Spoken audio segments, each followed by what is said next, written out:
আমি একটি হাদিসের প্রেমে পড়েছি।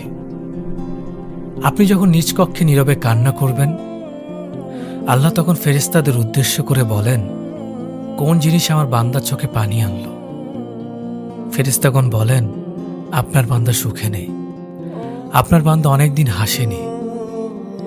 এই বলে ফেরেশতাগণ কান্না করতে থাকেন এবং আল্লাহকে বলেন, হে আমার রব, আপনি জানেন আপনার এই বান্দার হৃদয়ে কি রয়েছে, অতএব আপনি তার জন্য সবকিছু সহজ করে দিন।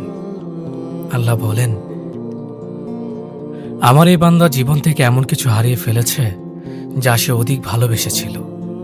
অতএব আল্লাহ বলেন, আমি শপথ করছি, আমার এই বান্দা তার জীবন থেকে যা হারিয়েছে তার চেয়ে উত্তম জিনিস আমি তার জীবনে এনে দেব, যা দেখে দুনিয়া ও আখিরাতের সবাই বিস্মিত হবে। সুবহানাল্লাহ।